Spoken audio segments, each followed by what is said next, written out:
Doing another wet fly from Ray Bergman's book Trout today. This is called the goldenrod. Interesting little fly. The wings on this were the things that really attracted me. They're jungle cock, and a lot of times you'll see the jungle cock body feathers, which are black with a white stripe in them, used in wet flies, but these are the actual jungle cock eyes, which can be a bit of a challenge to secure in, as you will see in the video. Floss body and rib. This also has a peacock herl butt on it, and some wet flies have a small ostrich or peacock herl butt on them, but not too many that I've run across. Anyway, that is the goldenrod. I'll get started tying.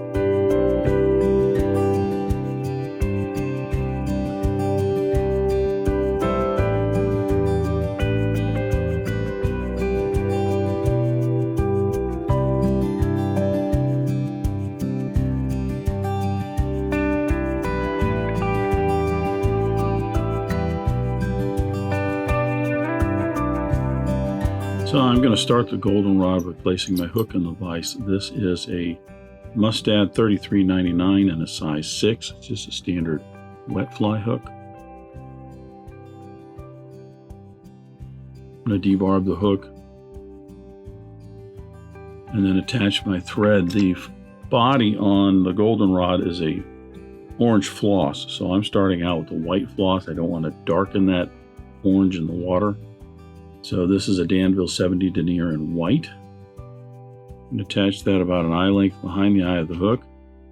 Run this down to just past the point of the hook. That's where I will put in the tail. There's no tag on the goldenrod. There's just a tail, which is some red quill. The recipe calls for Scarlet. I'm using a red goose quill.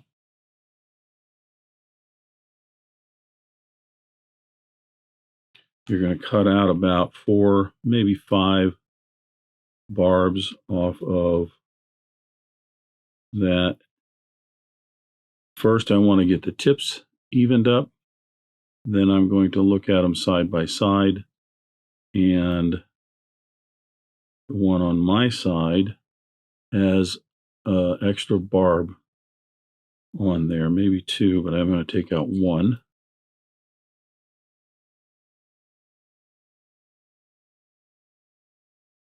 And I think that will work.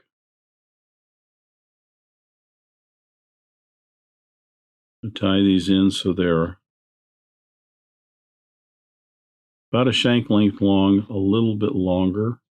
Maybe add in the width of the head there.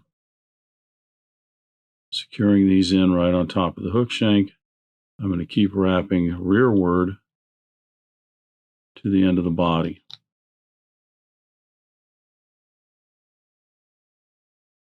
I'm going to trim away the excess quill, red scarlet quill. There is a butt on this, and this you don't often see in a lot of wet flies. It's just a small bit of peacock herl.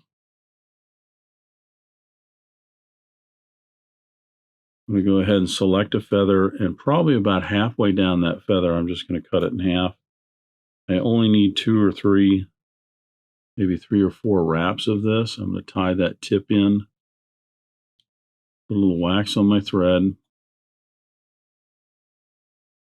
and I'm going to advance my thread forward to just behind the point of the hook. Grabbing my hackle pliers, I'm going to wrap that around.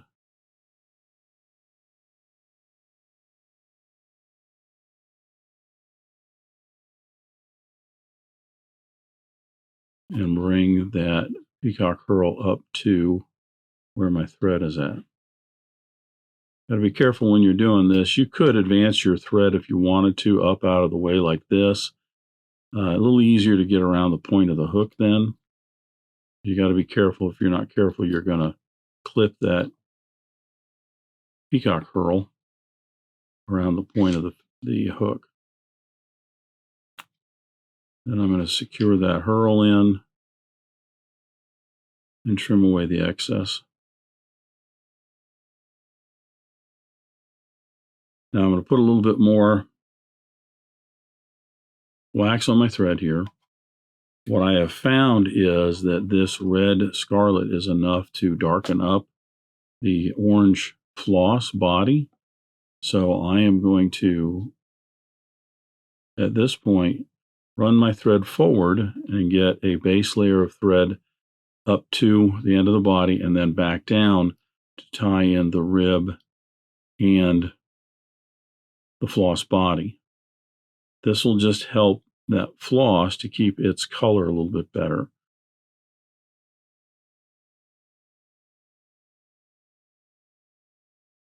As I said, I've noticed you can see right here where that red darkens up that white thread. Same thing with the orange floss on top of it. And see, I'll get, when I tie in the rib and the orange floss, and then bring my thread forward, I'll still get another layer of white on top of that. The rib is just some gold tinsel. I'm using a Danville's silver and Mylar gold tinsel in a size 16-18. I'm going to tie this in with the silver side out. This can get kind of tricky with this really, really thin tinsel. So get a wrap or two lightly in there to secure it, and then double check. You'll notice that when I stopped my thread on that second layer, I didn't come all the way down to the butt. I stopped just a little bit before to put in that rib. A couple wraps gets me a little closer. Now for the body, I'm using a Danville's 4-strand rayon in orange. When I tie this in, same thing. I'm going to wrap a couple of wraps working backwards to secure that in, and that will secure that in right up against that Peacock Herl, and I'm not laying any of that Herl down. A little more wax on my thread. I'll advance my thread forward, again trying to keep touching turns here. This will help to cover up that red even a little bit more and make certain that that orange stands out. With my thread up the end of the body, I'll apply the floss in the rib.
Rib applied, I will secure the end of that tinsel,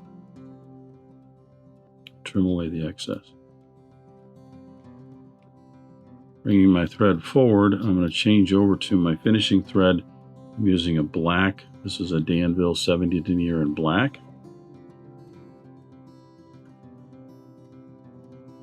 I'll go ahead and put a little wax on my thread.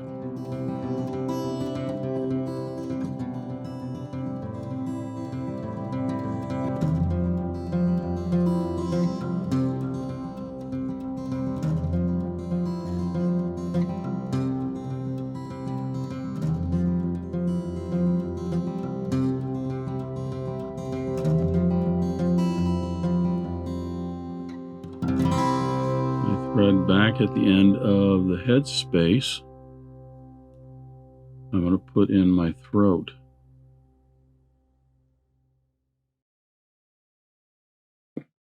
A little bit of didn't trim that black thread as close as I wanted. Throat is just some orange hackle. I'm going to use some orange slopping for this. I'm going to take a little bit from each side of a feather there, matching those up. I'm going to bring this up here. I want the tips to be just about to the barb.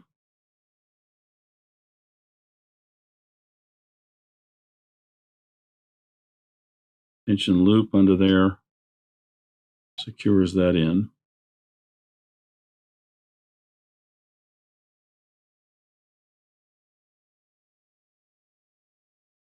Trim away the excess.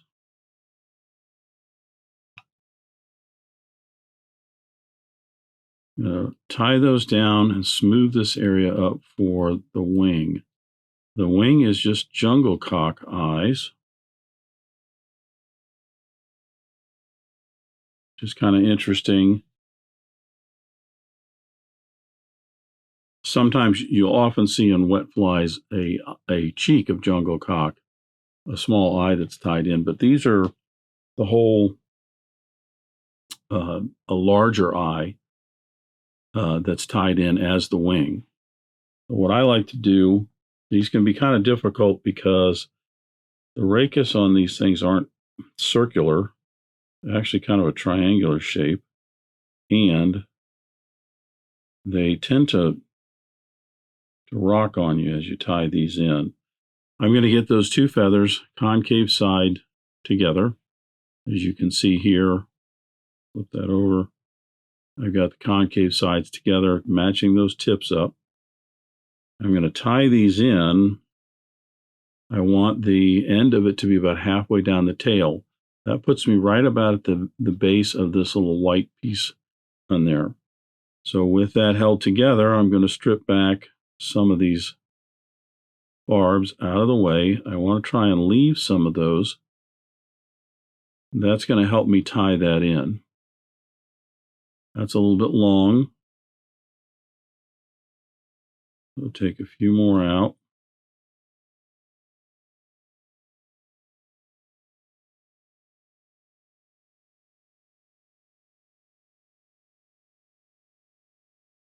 That's right about what I'm looking for. Tie that in with a little pinch and loop, and I think you're going to see exactly what I was talking about. I could tell. Yep, see, it twists it over to the side. So this can be a little bit tricky to get these to tie in right. I found if that's the case, then do a pinch and loop like this, but just take your time with it. Don't pull too hard on the thread. And you can get it just up under the thread the way you want it. And then start putting in a few more wraps to secure that down. Because you can manipulate the rachis underneath those thread wraps a little bit at this point. Now see, I tightened down some loops and it has, or some wraps there, and it has canted the one on my side out a little bit. I find sometimes I just have to go back and forth on this a few times just to make certain.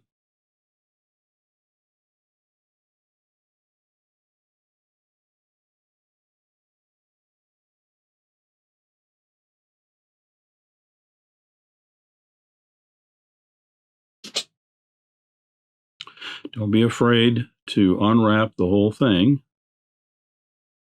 Get a little more wax on your thread. Wax is just going to help to grip things and keep things from sliding around.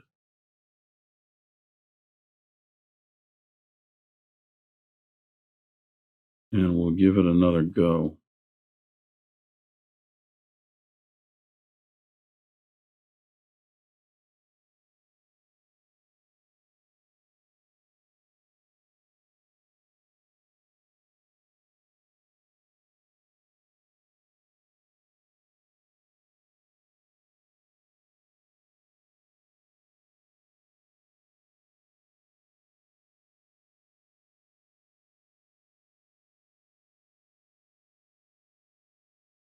So I gently pull that loop down.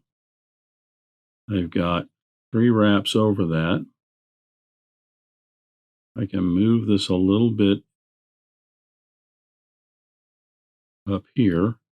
And I'm going to wrap forward, securing that in a little bit more. Trim away the excess. Still scooch that with my thumbnail if I want to a little bit.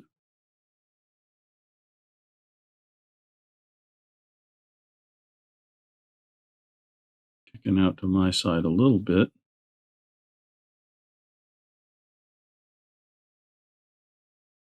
Now I'm just going to clean this up. I'm not pulling on that thread super hard as I do this, because I just want to cover that up and clean everything up. There we go.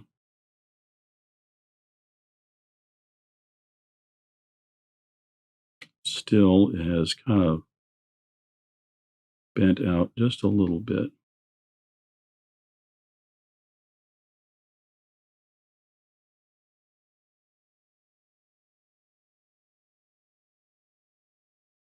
Just gets a little fiddly. Flatten my thread. I'll put in my whip finish, a little bit of head cement. I'll come back and get 2 coats of a clear lacquer on there and then a top coat of a black lacquer. And the goldenrod is done. Anybody knows an easier way to tie in those feathers? A lot of times when you're tying in just a bare rachis along, a round surface, it's just tough, because it's, even if the rachis was round, it would be kind of tough. So, but if anybody has any tips, please share it down in the comments down below.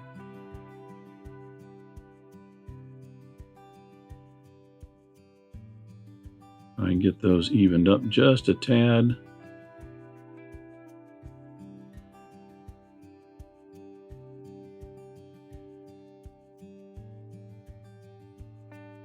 A little bit of head cement.